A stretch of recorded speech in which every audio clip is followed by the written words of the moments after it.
ಸೌಜನ್ಯ ಹೋರಾಟಗಾರರು ಆರಂಭಿಸಿದಂತಹ ಈ ಒಂದು ಕೂಗು ಈಗ ಧ್ವನಿ ಈಗ ವಿಧಾನಸೌಧದಲ್ಲಿಯೂ ಮುಟ್ಟಿದೆ ಅಂತಲೇ ಹೇಳ್ಬೋದು.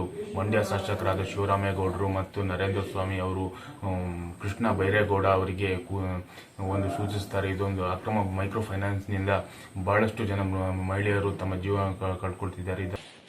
ನಾನು ಅವತ್ತು ನೀವು ಬಿಟ್ಟಿದ್ದು ಸರ್, ಅದು ನಾನು ಬಿಡ್ಲಿಲ್ಲ. ನೀವು ಅದು ಗೊತ್ತಿಲ್ಲ. ಬನ್ನಿ ಹೊರಗಡೆ ಬನ್ನಿ. ಅಲ್ಲ ಅಷ್ಟು ಕರೀತಾ ಇದ್ರು ಬಿಡೋಲ್ಲ, ನಾನು ಹೋಗ್ತಾರ. ಅಲ್ಲ ಬಿಡಲ್ಲ ಅಂತಂದ್ರೆ ನೀವು ಇಲ್ಲಿ ಒಳಗಡೆ ಕುತ್ಕೊಂಡ್ರೆ ಹೆಂಗ್ರಿ? ದುಡ್ಡು ಕೊಡ್ತೀನಿ ಅಂತಂದ್ರೆ ಇಲ್ಲಿ ಕುತ್ಕೊಂಡಿದ್ರೆ ಹೆಂಗ್ರಿ? ಬಡವರನ್ನು ಉದ್ಧಾರ ಮಾಡೋದಲ್ಲ, ಬಡವರು ಇದರಿಂದ ಮೃತರಾಗ್ತಾರೆ, ಆತ್ಮಹತ್ಯೆ ಮಾಡ್ಕೊಳ್ತಿದ್ದಾರೆ ಅಂತ ಹೇಳಿ ನೇರವಾಗಿ ಆರೋಪವನ್ನು ಮಾಡ್ತಾರೆ.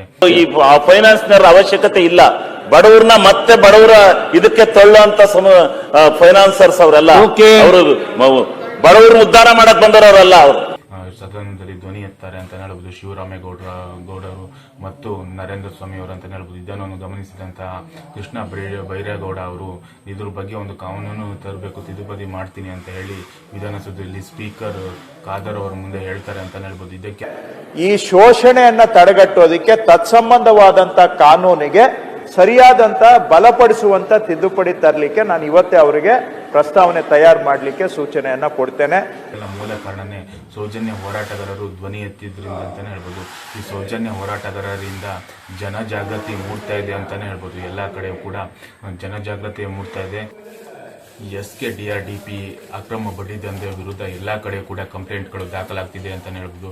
ರಾಜ್ಯಾದ್ಯಂತ ಚಿಕ್ಕಬಳ್ಳಾಪುರ ಆಗಿರ್ಬೋದು, ಕೊಡಗು ಆಗಿರ್ಬೋದು, ಮೈಸೂರು ಆಗಿರ್ಬೋದು, ತುಮಕೂರು ಆಗಿರ್ಬೋದು, ಶಿವಮೊಗ್ಗ ಆಗಿರ್ಬೋದು, ಹೇಗೆ ಎಲ್ಲಾ ಕಡೆಯೂ ಕೂಡ ಚಿಕ್ಕಮಗಳೂರು ಸಹ ಆಗಿರ್ಬೋದು, ಎಲ್ಲಾ ಕಡೆಯೂ ಕೂಡ ಈ SKDRDP ಅಕ್ರಮ ಬಡ್ಡಿ ದಂಧೆ ವಿರುದ್ಧ ಎಲ್ಲಾ ಕಡೆಯೂ ಕೂಡ ಪ್ರಕರಣಗಳು ದಾಖಲಾಗ್ತಿದ್ದೇವೆ ಅಂತಾನೆ ಹೇಳ್ಬೋದು. ಈ SKDRDPಯ ಅಧ್ಯಕ್ಷರಾದ ವೀರೇಂದ್ರ ಹೆಗ್ಗಡೆ ಅವರ ಬಿಜೆಪಿ ರಾಜ್ಯಸಭಾ ಸದಸ್ಯರ ವಿರುದ್ಧ ಕೂಡ ಕಂಪ್ಲೇಂಟ್ಗಳು ದಾಖಲಾಗ್ತಿದ್ದೇವೆ ಅಂತಾನೆ ಹೇಳ್ಬೋದು. ಇದಕ್ಕೆ ಮೂಲ ಕಾರಣನೇ ಸೌಜನ್ಯ ಹೋರಾಟಗಾರರು ಮೂಡಿಸಿದಂತಹ ಒಂದು ಜನಜಾಗೃತಿ ಅಂತಾನೆ ಹೇಳ್ಬೋದು. ಸೌಜನ್ಯ ಹೋರಾಟಗಾರರು 1 ವರ್ಷದ ಹಿಂದೆ ಮಾಡಿದಂತಹ ಒಂದು ವಿಡಿಯೋ, ಶೈಲಜಾ ಶೆಟ್ಟಿ ಮತ್ತು ಕುಡ್ಲಾ ರ್ಯಾಂಪೇಜ್ ಅವರು ಸೇರಿ ಮಾಡಿದಂತಹ ಒಂದು ಅಕ್ರಮ ಬಡ್ಡಿ ವಿರುದ್ಧ ಮಾಡಿದಂತಹ ಒಂದು ವಿಡಿಯೋ, 1 ವರ್ಷದ ಹಿಂದೆ ಮಾಡಿದಂತಹ ವಿಡಿಯೋ ಈಗ ಒಂದು ರಾಜ್ಯಾದ್ಯಂತ ಜನಜಾಗೃತಿ ಆರಂಭವಾಗಿದೆ ಅಂತಾನೆ ಹೇಳ್ಬೋದು. ಯೂಟ್ಯೂಬ್ನಲ್ಲಿ ಸೌಜನ್ಯ ಹೋರಾಟಗಾರರು ನೀಡುವಂತಹ ಮಾಹಿತಿ, ಯಾವ ರೀತಿಯ RBI ಲೈಸೆನ್ಸ್ ಇದೆ ಅನ್ನೋದನ್ನು ಎಳೆಯಾಗಿ ಬಿಚ್ಚಿಟ್ಟಿರುವಂತಹ ಗಿರೀಶ್ ಮಟ್ಟಣ ಸರ್ ಅವರ ವಿಡಿಯೋಗಳನ್ನು ಹಾಗೂ ಸಂಚಾರಿ ಸ್ಟುಡಿಯೋ ಸಂತೋಷ್ ಅವರ ವಿಡಿಯೋಗಳು ಮತ್ತು ರವೀಂದ್ರ ಶೆಟ್ಟಿ ಜಯಂತಿ ಅವರ ಒಂದು ಅಕ್ರಮ ಬಡ್ಡಿ ದಂಧೆ ವಿರುದ್ಧ ಮಾತಾಡಿದಂತಹ ವಿಡಿಯೋಗಳ ಒಂದು ರೆಫರೆನ್ಸ್ ಅನ್ನು ಇಟ್ಕೊಂಡು ಎಲ್ಲಾ ಕಡೆ ಕೂಡ ಈಗ ಪ್ರಕರಣಗಳು ದಾಖಲಾಗ್ತಿದ್ದಾವೆ ಅಂತಾನೆ ಹೇಳ್ಬೋದು.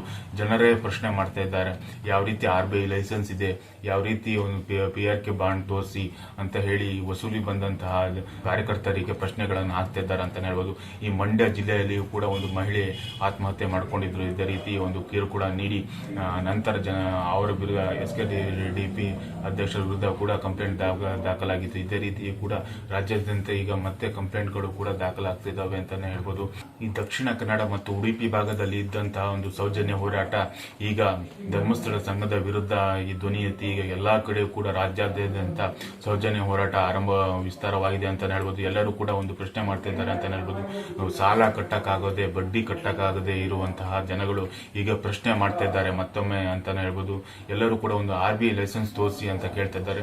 ಯಾವುದೇ ಒಂದು RBI ಲೈಸೆನ್ಸ್ ಇಲ್ಲದೆ ಒಂದು ವಾರಕ್ಕೆ ಬಡ್ಡಿಯನ್ನು ವಸೂಲಿ ಮಾಡುವಂತದ್ದು ಎಲ್ಲೂ ಇಲ್ಲ. ಇದೇ ಒಂದು ಸಂಘ ಇರ್ಬೋದು SKDRDP, ವಾರಕ್ಕೆ ಕೂಡ ಬಡ್ಡಿ ವಸೂಲಿ ಮಾಡುತ್ತೆ.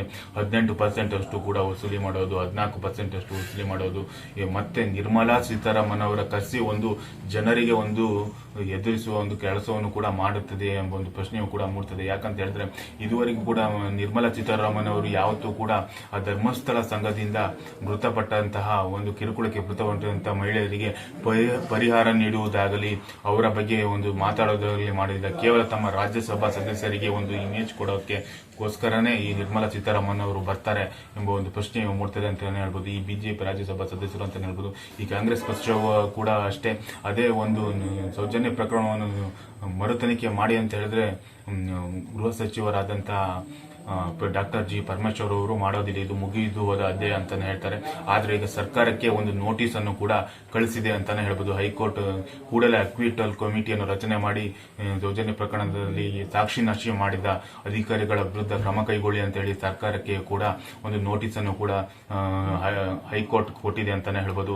ಇದೇ ರೀತಿ ಒಂದು ಮುಗಿದು ಹೋದ ಅಧ್ಯಾಯ ಅಂತ ಹೇಳಿ ಈ ಒಂದು ಪ್ರಕರಣವನ್ನು ಮುಚ್ಚುವ ಪ್ರಯತ್ನವನ್ನೇ ಕಾಂಗ್ರೆಸ್, ಬಿಜೆಪಿ ಮತ್ತು ಜೆಡಿಎಸ್ 3 ಪಕ್ಷಗಳು ಸೇರಿ ಮಾಡ್ತಾ ಬಂದಿದ್ದು ಜನರಿಗೆ ಒಂದು ಮಂಗ ಮಾಡ್ತಾನೆ ಬಂದಿದ್ರು ಅಂತಾನೆ ಹೇಳ್ಬೋದು. ಯಾಕಂತ ಹೇಳಿದ್ರೆ ಜನರಿಗೆ ಸ್ಪಷ್ಟವಾಗಿ ಅರ್ಥ ಆಗುತ್ತೆ.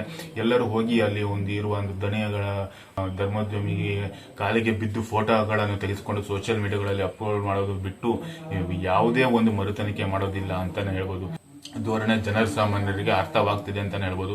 ಇದರಿಂದಾಗಿ ಒಂದು ಹೈಕೋರ್ಟ್ಗೆ ಒಂದು ಮನವಿಯನ್ನು ಸಲ್ಲಿಸಿದ್ರು ಸೌಜನ್ಯ ಹೋರಾಟಗಾರರು. ಹೈಕೋರ್ಟ್ ಕಮಿಟಿ ಆದೇಶ ಬಂದರೂ ಕೂಡ ಮಾಡಿಲ್ಲ ಅಂತ ಹೇಳಿ ಅದಕ್ಕೆ ಒಂದು ಹೆಬಿಯಸ್ ಕಾರ್ಪಸ್ ಅನ್ನು ಕೂಡ ಸಲ್ಲಿಸಿದ್ರು ಅಂತಾನೆ ಹೇಳ್ಬೋದು ಎಂ.ಆರ್. ಬಾಲಕೃಷ್ಣ ಅವರು.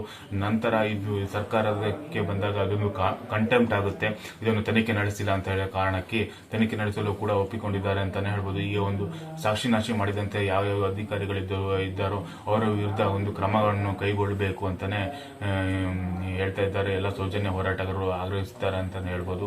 ಇನ್ನು ಮುಂದೆ ಯಾರಾದರೂ SKDRDP ಆಗಿರ್ಬೋದು, ಯಾವುದೇ ಒಂದು ಮೈಕ್ರೋ ಫೈನಾನ್ಸ್ ಸಂಘಗಳು ಬಂದು ನಿಮ್ಮ ಹತ್ರ ಬಡ್ಡಿ ವಸೂಲಿ ಮಾಡಿದ್ರೆ ನೇರವಾಗಿ ನಿಮ್ಮ ಸ್ಥಳೀಯ ಠಾಣೆಗೆ ಹೋಗಿ ಕಂಪ್ಲೇಂಟ್ ಕೊಡಿ ಅಂತಾನೆ ಹೇಳ್ತೀವಿ. ಯಾಕಂತ ಹೇಳಿದ್ರೆ ಒಂದು ಅಧ್ಯಕ್ಷರ ಹೆಸರನ್ನು ಮೆನ್ಷನ್ ಮಾಡಿ ನೀವು ಕಂಪ್ಲೇಂಟ್ ಅನ್ನು ಕೊಡಬೇಕಾಗ್ತದೆ.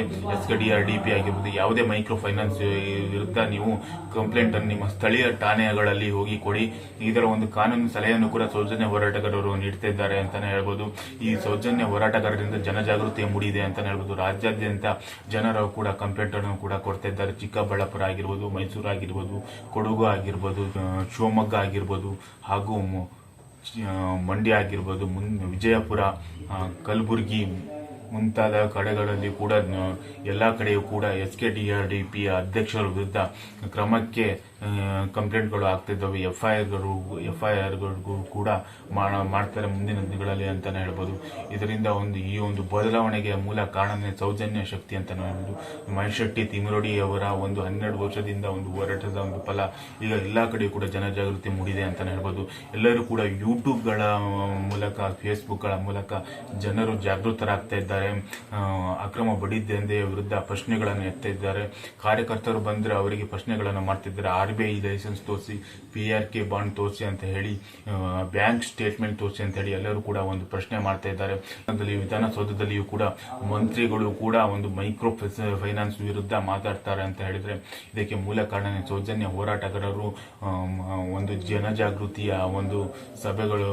ಈ ಹಿಂದೆ ದಕ್ಷಿಣ ಕನ್ನಡದಲ್ಲಿ ನೋಟಾ ಒಂದು ಅಭಿಯಾನವನ್ನು ಮಾಡಿ ಒಂದು 22,000 ದಕ್ಷಿಣ ಕನ್ನಡದಲ್ಲಿ ಮತ್ತು ಉಡುಪಿ ಜಿಲ್ಲೆಯಲ್ಲಿ ಒಂದು 12,000, ಒಟ್ಟು 34,000 ಕರಾವಳಿಯ ಭಾಗದಲ್ಲಿ ನೋಟಾ ಮತಗಳು ಬಿದ್ದಿದ್ದವು ಅಂತಾನೆ ಹೇಳ್ಬೋದು. ಇದರಿಂದಲೇ ಕೂಡ ರಾಜಕಾರಣಿಗಳಿಗೆ ಒಂದು ಎಚ್ಚರಿಕೆ ಗಂಟೆ ಆಗಿತ್ತು. ಈ 2 ಪಕ್ಷಗಳು ಕೇವಲ ಒಂದು ಜನಸಾಮಾನ್ಯರ ಪರವಾಗಿ ಇಲ್ಲದೆ ಕೇವಲ ಒಂದು ಧರ್ಮೋದ್ಯಮಿಯ ಒಂದು ಕಾಣಿಕೆಯ ದುಡ್ಡಿನ ಎಲೆಕ್ಷನ್ ಫಂಡ್ಗಾಗಿ ಕೆಲಸ ಮಾಡ್ತಿದ್ದಾವೆ ಎಂಬ ಒಂದು ಸ್ಪಷ್ಟ ಸಂದೇಶವು ಕೂಡ ಈ ನೋಟಾ ಮತಗಳು 34,000 ನೋಟಾ ಮತಗಳ ಒಂದು ಉತ್ತರವೇ ಆಗಿತ್ತು ಅಂತಾನೆ ಹೇಳ್ಬೋದು. ಆದರೂ ಕೂಡ ಈ ಒಂದು ಸರ್ಕಾರಗಳು, ಈ ಪಕ್ಷಗಳು ಅವರ ಜೊತೆಗೆ ಹೋಗಿ ಒಂದು ಫೋಟೋಗಳನ್ನು ತೆಗೆಸಿಕೊಂಡು ಜನರನ್ನು ಒಂದು ಹೆದರಿಸುವ ಕೆಲಸನೇ ಮಾಡ್ತಿದ್ದಾರೆ. ಇದರ ಒಂದು ಪರಿಣಾಮ ಇನ್ನು ಮುಂದಿನ ದಿನಗಳಲ್ಲಿ ಜನರು ಕೂಡ ಜಾಗೃತರಾಗಿ ಈ 3 ಪಕ್ಷಗಳನ್ನು ಕೂಡ ಮುಂದಿನ ತಿರಸ್ಕರಿಸುತ್ತಾರೆ. ಒಂದು ಸತ್ಯದ ಪರವಾದ ನೋಟಾ ಮತಗಳು ಹೆಚ್ಚು ಚಲಾವಣೆ ಆಗ್ತವೆ. ಮುಂದಿನ ದಿನಗಳಲ್ಲಿ ಒಂದು ರಾಜಕೀಯ ಬದಲಾವಣೆಯು ಕೂಡ ಮೂಡುತ್ತದೆ ಅಂತಾನೆ ಹೇಳ್ಬೋದು. ಈ ಅಕ್ರಮ ಬಡ್ಡಿ ದಂಧೆಯನ್ನು ನಿಲ್ಲಿಸೋಕೆ ಹಳ್ಳಿಗಳಲ್ಲಿ ತೆರಳಿದಾಗ ಈ ಒಂದು ಧರ್ಮೋದ್ಯಮಿಯ ಗ್ಯಾಂಗ್ ಬಂದು ಒಂದು ಹಲ್ಲೆಯನ್ನು ಕೂಡ ನಡೆಸಿದ್ರು. JNT ಅವರ ಮೇಲೆ, ರವೀಂದ್ರ ಶೆಟ್ಟಿ ಅವರ ಮೇಲೆ, ಸ್ಟುಡಿಯೋ ಸಂತೋಷ್ ಅವರ ಮೇಲೆ ಮತ್ತು ಈ ಸೌಜನ್ಯ ತಮ್ಮನ ಮೇಲೆಯೂ ಕೂಡ ಹಲ್ಲೆ ನಡೆಸಿದ್ರು ಅಂತಾನೆ ಹೇಳ್ಬೋದು. ಕೂಡ ಹಾಕಿಕೊಂಡು ಹಲ್ಲೆಯನ್ನು ನಡೆಸಿದ್ರು ಅಂತಾನೆ ಹೇಳ್ಬೋದು. ಈ ರೀತಿಯ ಅವರಿಗೆ ಒಂದು ಉರಿ ಶುರುವಾಗಿದೆ ಅಂತಾನೆ ಹೇಳ್ಬೋದು ಈ ಸೌಜನ್ಯ ಹೋರಾಟಗಾರರಿಂದ.